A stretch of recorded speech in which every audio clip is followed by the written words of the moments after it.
Halo semua, kembali lagi di WN Putra Garden.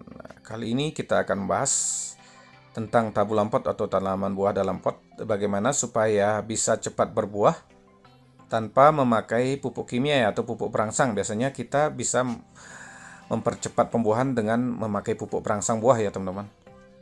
Nah, kali ini kita akan bahas walaupun kita tanpa pakai perangsang buah, kita bisa mempercepat pembuahan ya. Ya, seperti ini contohnya sudah hampir semua berbuah. Ya, kenapa semuanya berbuah? Tentunya yang belum berbuah kita taruh di belakang rumah ya.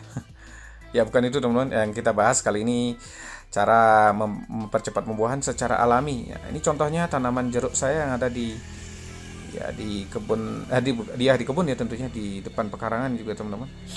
Jadi ini sudah berbunga, berbuah. Nah, ini tentunya ditanam ya. Ini cabangnya banyak yang habis ya karena sering dicangkok, tentunya dicangkok ya. Iya, seperti ini teman-teman. Jadi ini berbunganya pas di musim panas rata-rata ya teman-teman.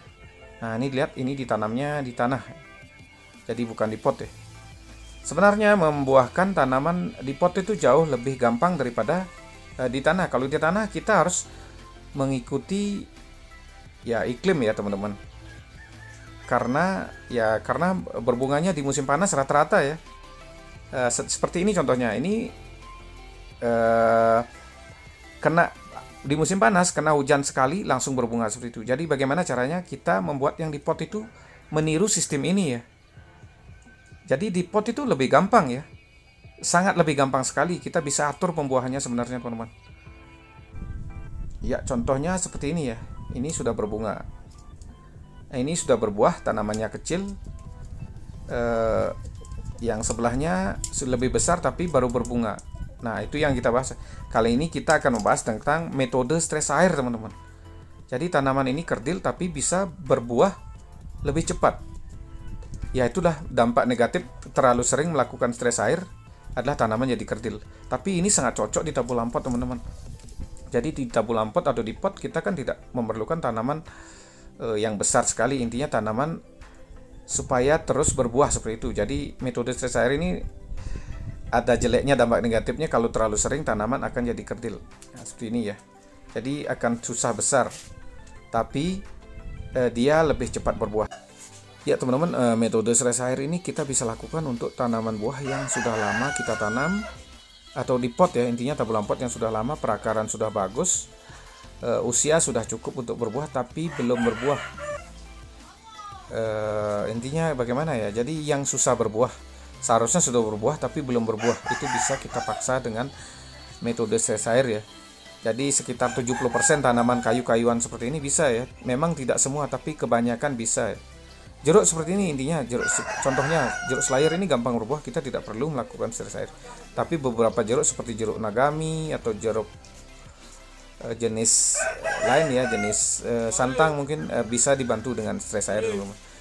Jadi pembahasan stres air ini mungkin ya kelihatan gampang tapi ada rumitnya, tentu ada efek negatifnya juga teman-teman.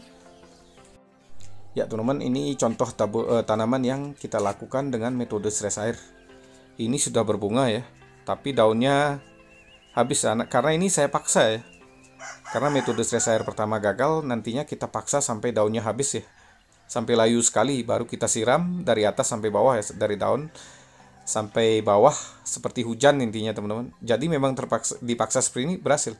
Jadi berapa hari tidak disiramnya itu tergantung ukuran pot dan ukuran tanamannya ya. Jadi kita paksa tanah yang di potnya itu sampai kering dan daun yang di atas sampai layu. Setelah itu baru kita siram. Kalau itu sebulannya lagi tidak berbunga berarti gagal. Kita lakukan lagi sekali. Ini saya lakukan benar-benar ya, sampai daunnya habis ya, sampai hampir mati toh pohonnya, baru saya siram lagi. Dan ternyata benar-benar berbunga ya. Ini tanaman lain juga kita lakukan seperti itu. Nah, ini untuk kedondong ini belum berhasil nampaknya teman-teman. Nah, ini jeruk Bali itu berhasil ya, benar-benar berhasil ini. Bisa dilihat bunganya lumayan banyak ya. Nah, itu dah, ini di sini saya kumpulin yang kita lakukan stres air ya. Nanti kalau udah berbunga seperti ini kita pindah pakai sistem irigasi kapiler supaya tidak siram ya. Irigasi kapiler artinya seperti yang di pekarangan ya. Di bawahnya ada pot yang diisi air terus diisi sumbu. Jadi kita tidak perlu, kalau udah tumbuh bunga seperti ini kita rawat seperti biasa.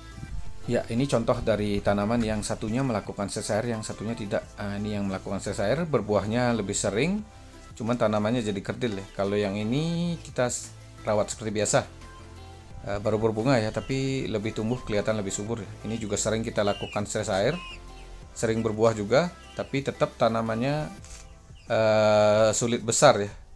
Kalau ini jeruk apa namanya, ini gampang sekali berbuah, kita tidak perlu melakukan stres air ya. Ini sejenis jeruk selayar yang kita bahas tadi ya, gampang berbuah. Jenisnya jeruknya sih beda, cuman cara berbuahnya itu sama seperti jeruk selayar ya, gampang sekali berbuah.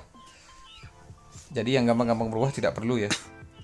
Jadi umumnya yang melakukan stres air, yang kita lakukan perlu stres air adalah tanaman kita sudah lama kita tanam terus tidak berbuah.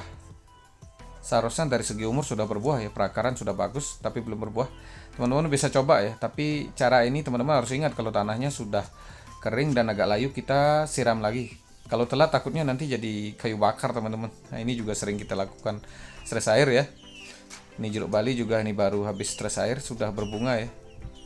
Kalau jeruk Bali sih memang gampang sekali berbuah, tapi dengan melakukan stres air ya lebih gampang lagi. Intinya saya sebagai penjual tabu lampot kan, tanaman yang berbuah itu tentu harganya lebih mahal.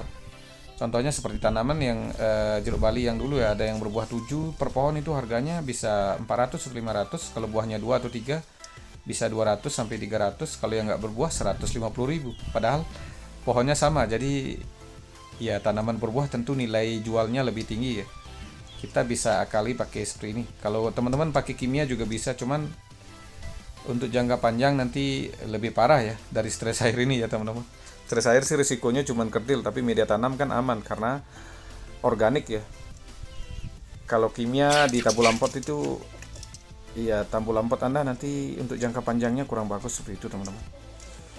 Kalau kimia itu memang cocok untuk jangka pendek, kalau jangka panjang pasti berisiko. Ya seperti itu ya. Jadi tanaman yang sejenis yang sama bisa berbuah berbeda ya dengan metode ini.